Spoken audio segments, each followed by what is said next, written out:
The Kuleshov experiment provided evidence that the meaning of film can be given through the context and order of shots. In the original experiment, actor Moshe Junkin did not express any emotion, while shots of his face were intercut with shots of a bowl of soup, a dead woman in a coffin, and a little girl. Despite not trying to portray any emotion, the audience raved about his acting, with many judging his expression as pensive, sorrow, or even a smile.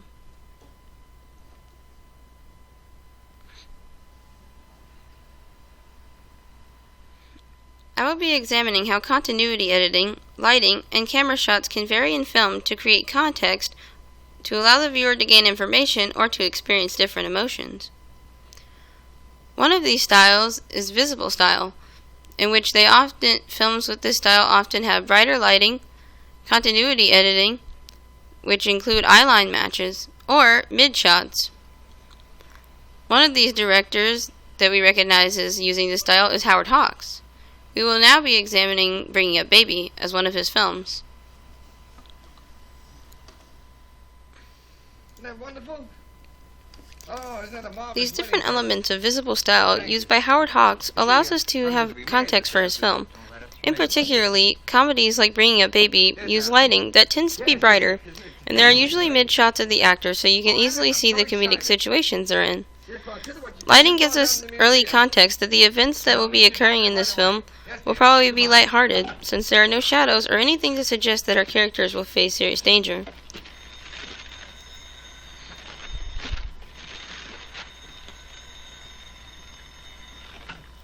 Hello?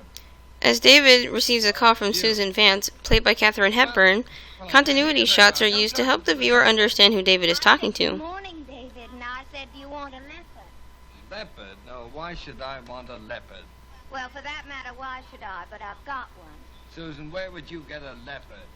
Well, I wouldn't get a leopard. Susan, be brave! Before cutting to a new location, Hawk shows David moving closer to the door, to give the audience a reason for why it will be a new cut. This logical method of cutting allows the film to move seamlessly, as if you are not watching a movie, but watching the actors in their daily lives.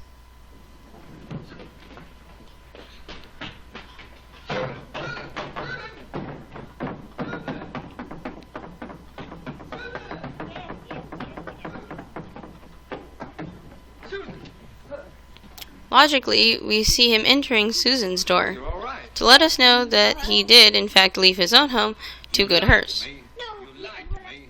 As David approaches the door where the leopard is located, there is no close-up of his expression. The lack of close-ups and predominant use of mid-shots also let the viewer know the situation is not serious. If David was in danger, or going to experience danger, we would expect to see close-up of his face after he witnesses the leopard, either to show the fear he's experiencing or to show the potential fear he expects from the encounter with the leopard. Don't worry about him. He's really all right. What are you going to do? I'm going to call the zoo. Oh, no, you can't do that, David. Oh, that's the meanest thing I Another cinematic style that we'll be examining is visible style. Some of the techniques that it uses are darker lighting, less continuity editing, and close-ups. The style was particularly done by Alfred Hitchcock. We will be examining his film Psycho to identify these characteristics and to show how he uses them to create context in his films. As we previously examined in Howard Hawks' film, he used lighting that would not draw attention away from the story in Bringing Up Baby, while Hitchcock uses darker lighting to set the tone of Psycho. The lighting provides context for the viewers, letting them know something sinister might be occurring. Marion is filmed with a closer upper body shot, unlike David and Susan in Bringing Up Baby, in order to make the audience feel smothered by the lack of space.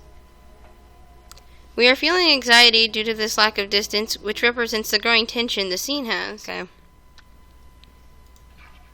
Psycho also has less continuity editing than Hawks' film Bringing Up Baby. While Howard Hawks used continuity shots to logically show what the viewer would expect to see, he also used them to create the effect of seamlessness, so the viewer would be immersed in the story. Alfred Hitchcock did not try to make this shot seamless, as he wanted the viewer to notice the editing. He wants them to question why they are seeing shots at unusual angles, or why they are shown the shower head multiple times.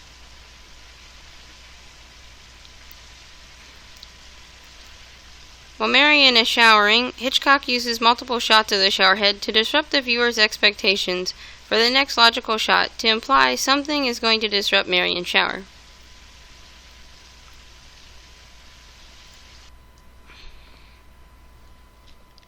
Since people often associate evil characters with shadows, Hitchcock uses shadowing on Marion's approaching attacker, Norman, to imply the next action will be negative.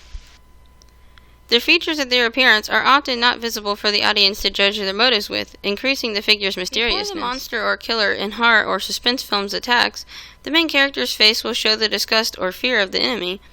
They might scrunch up their nose, eyes, and widen their mouth at the shock of their attacker. Marion does this upon seeing Norman, adding to the tension of the scene. Her reaction lets the viewer know Norman has lifted the knife to kill her instead of it being a harmless joke. Filming close-ups of her face as she is stabbed adds to the tension in that the viewer can only see Marion's upper body, but not the damage being inflicted with the knife. The viewer uses their imagination to interpret how badly the injuries are, wondering when it will stop or if she can escape.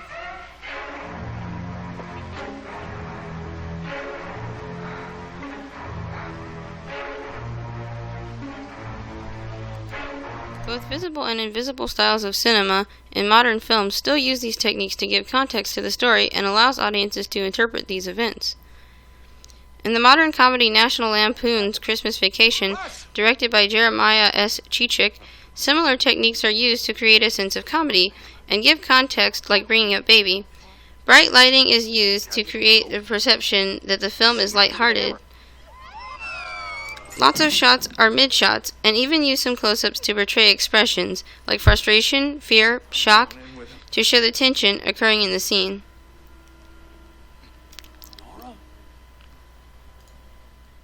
As the family tries to catch the squirrel, they are huddled together in fear. The camera is closer to them to portray this tension. The viewer feels closer to the family as they anticipate the squirrel's capture.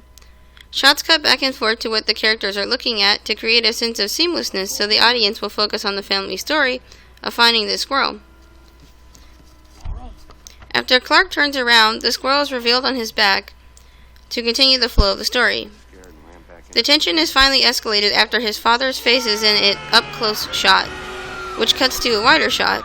This edit was motivated to show the response the viewer would expect to see, much like David in Bringing Up Baby after discovering the leopard.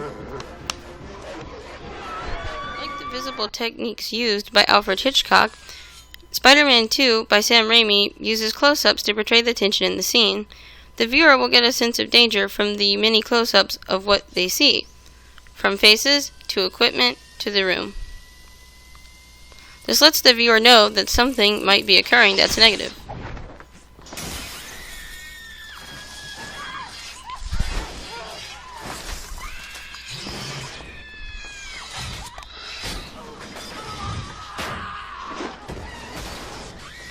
Much like Marion's stabbing in Psycho, we do not see every character actually being harmed, but dragged away in the shadows or harmed in a dark silhouette.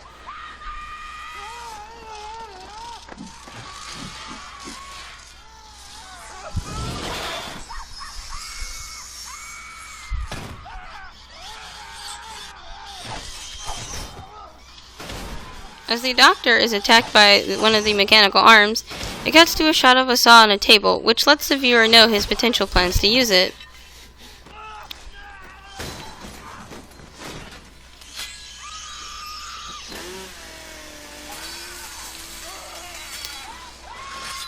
After we see the saw fall next to his fallen arm, viewers can use their imagination, much like Marion's death, to interpret how badly injured the man is. They will also question whether his arm is even intact with his body, increasing the horror and suspense of the scene. Thank you for viewing my video, and these are my works cited.